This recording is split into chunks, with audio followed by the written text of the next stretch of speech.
Bom dia, vice-presidente. Algumas instituições têm dito que houve um aumento do número de garimpo na região de Roraima. Existe algum trabalho específico do Conselho da Amazônia em relação ao combate aos garimpeiros? Muito bem. Essa questão do garimpo na terra indígena Yanomami é algo recorrente, né? Pode colocar aí uns 30 anos que essa atividade vem sendo explorada. Ela faz parte até, vamos dizer assim, da vida econômica da região daquele estado, e ela aumenta ou diminui de acordo com o quê? De acordo com o preço do ouro. Então, esse ano o preço do ouro subiu de forma vertical e, como consequência, atrai esse tipo de atividade. Além disso, a situação da pandemia, o decréscimo da atividade econômica no estado, desemprego, leva muita gente a buscar uma forma de ganhar a vida e poder sustentar a sua família. Então, eu estou colocando isso aqui como as condicionantes que levam a que grupos de garimpeiros adentrem a terra indígena Yanomami, notadamente dentro do eixo dos rios Mucajaí e Uraricuera, onde estão estabelecidos esses garimpos. Na semana passada eu recebi representantes dos indígenas, dos Yanomamis, junto com a deputada Joênia Wapichana, para apresentar suas ponderações. Existe uma determinação aí da Justiça solicitando que se apresente um planejamento para a retirada desses garimpeiros, que não é um processo simples. O meu dileto instrutor, general Heleno, ele fez uma observação muito clara: retirar os garimpeiros de lá não é a mesma coisa que retirar camelô da Avenida Presidente Vargas, no Rio de Janeiro. É uma operação complexa, então está sendo estudado, está sendo debatido e aguardando aí as decisões finais. Tá bem? Veículo de comunicação, o antagonista, jornalista Cedé Silva, e o assunto é o Fundo da Amazônia. Bom dia, vice-presidente. Um dos critérios para restabelecer o Fundo Amazônia é a redução do desmatamento. No entanto, essa redução enfrenta hoje dois obstáculos. Primeiro, os agentes do IBAMA da Operação Verde Brasil 2, atualmente em curso, estão impedidos de destruir os equipamentos. E, em segundo lugar, as multas já pagas da Operação Verde Brasil 1, encerrada em outubro, são segredo de Estado. O antagonista entrou com lei de acesso à informação para saber quantas dessas multas já foram pagas, e o ministro Ricardo Salles, aqui presente, assinou ofício para não informar quantas multas já foram pagas. O que o senhor pretende fazer para que os agentes do IBAMA da Verde Brasil 2 possam destruir os equipamentos e que o público possa saber quantas multas da Operação Verde Brasil 1 já foram pagas?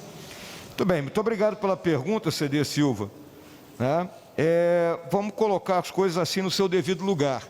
O que diz a nossa lei em relação a equipamentos que estejam em posse de pessoas que estão realizando atividade ilegal, seja ela desmatamento, seja ela garimpo? A lei diz que a primeira providência a ser tomada pelo agente público é a apreensão desse equipamento. É igual quando a polícia realiza operações aqui em área urbana e apreende material de traficantes ou agora mesmo, pessoas envolvidas aí em crimes como corrupção e outros correlatos, carros que são apreendidos. Então, a lei determina a apreensão. A última linha de ação é a destruição do equipamento, que ela vem sendo realizada quando nós não temos condições de retirar o equipamento da área, ou porque a área é muito inóspita, ou até mesmo por questões de segurança das pessoas que estão lá envolvidas nesse trabalho. Então, não existe nenhuma proibição de destruição de equipamento.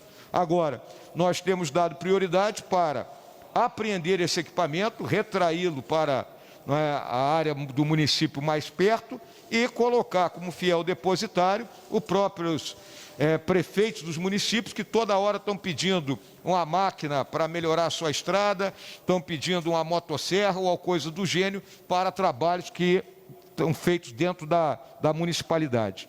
Então, essa é a visão. Em relação às multas, Ricardo, você tem alguma coisa aqui?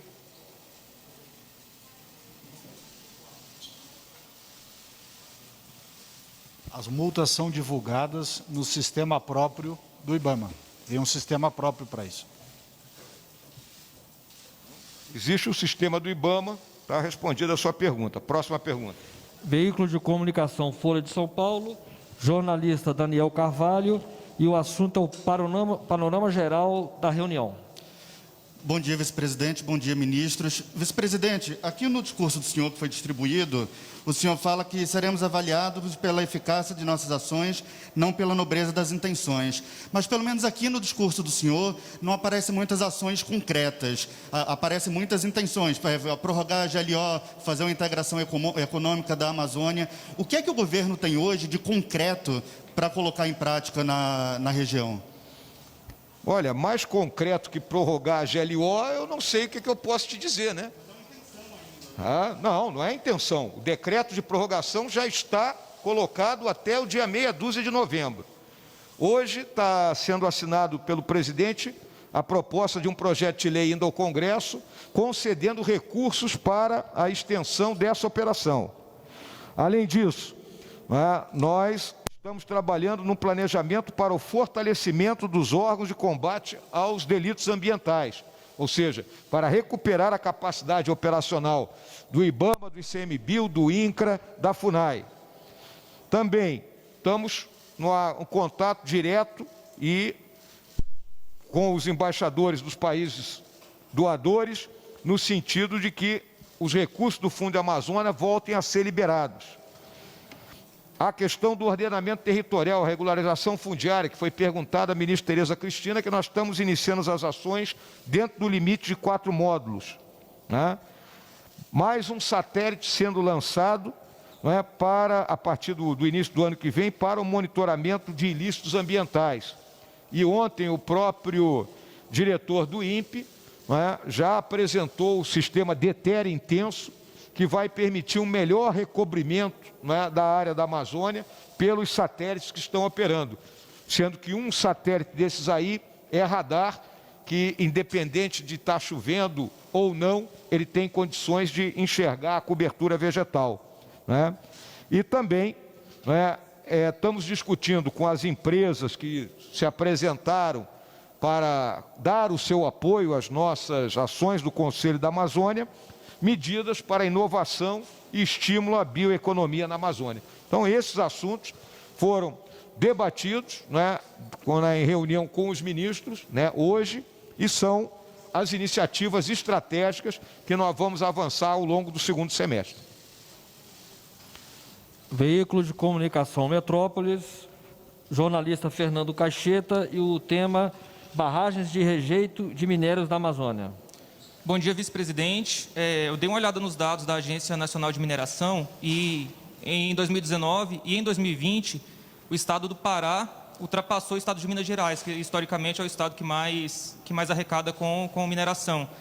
Eu queria saber se foi discutido nessa sua reunião com investidores sobre a situação das barragens de rejeito de minério no Pará, para que não aconteça algo como aconteceu em Brumadinho, Mariana, por exemplo. O senhor esteve com a Vale, que esteve envolvida nesses 2 acidentes. Queria que o senhor comentasse sobre isso. Olha, em nenhuma das reuniões que nós tivemos, seja com investidores internacionais, seja com as empresas do Brasil, foi tratar essa questão de barragem de rejeito. A exploração que é feita pela Vale, lá na província mineral de Carajás, é considerada exemplo para o mundo todo. Praticamente uma das áreas mais bem preservadas do estado do Pará, que é onde nós temos a maior incidência de desmatamento, é a área da floresta de Carajás. Por quê? Porque a Vale trabalha de forma intermitente e contínua, de forma contínua, para que não haja nenhum ilícito naquela região. Vamos lembrar que nós temos uma ferrovia, a ferrovia de Carajás, que passa por dentro dessa floresta.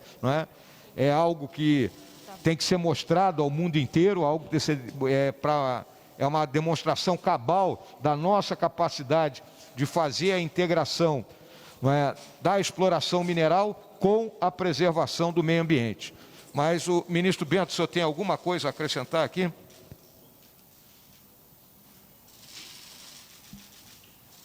Obrigado, senhor vice-presidente. Apenas para acrescentar, a nossa legislação foi aperfeiçoada, principalmente após as tragédias de Mariana e Brumadinho.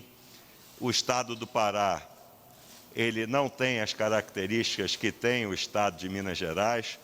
Todas as barragens de rejeitos no Brasil estão sendo inspecionadas dentro de um plano de ação que foi estabelecido entre o Ministério de Minas e Energia e a Agência Nacional de Mineração, e nós não temos nenhum registro, até porque a maior parte da mineração realizada no Pará é céu aberto, não há barragens de rejeito.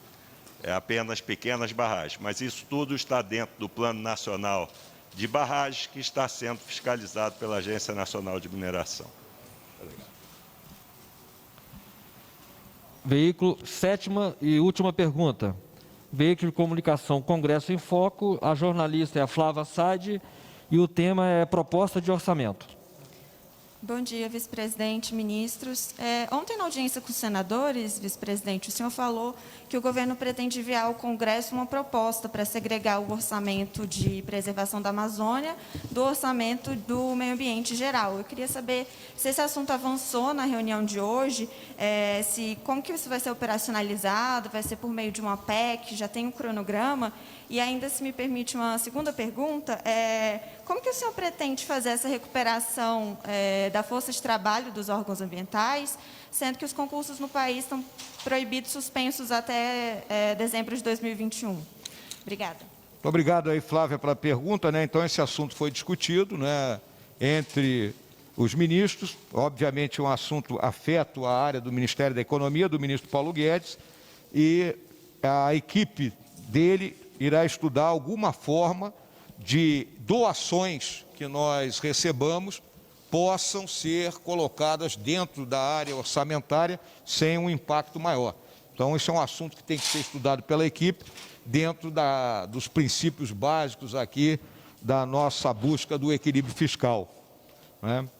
E em relação à tua segunda pergunta, foi o que mesmo? Sim.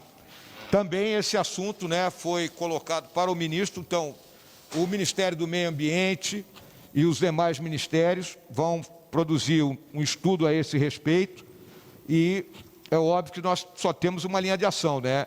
Solicitar uma abertura de concurso para que se possa contratar mais gente. Agora, isso tem que ser estudado junto com o Ministério da Economia. Então, todo esse assunto foram discutidos para que vocês entendam. Nós fizemos a reunião em duas etapas.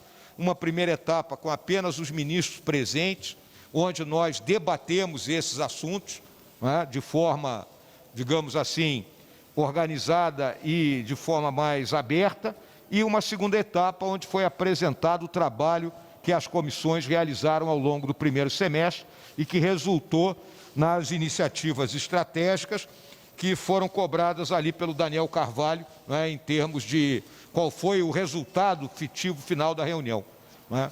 De uma maneira geral, quero deixar claro para todas vocês e todas as senhoras e senhores, que a reunião foi extremamente positiva, com dados, não muito bons sendo colocados, e principalmente deixar claro, mais uma vez, o compromisso firme do Estado brasileiro, representado pelo governo do presidente Bolsonaro, com a preservação e a proteção da Amazônia e o desenvolvimento dessa área do país, tá? Esse é o nosso compromisso.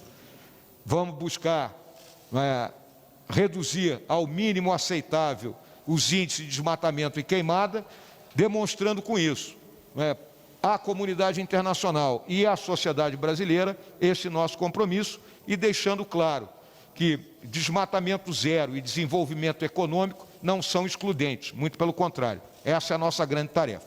Muito obrigado aí a todos. Está encerrada a entrevista coletiva.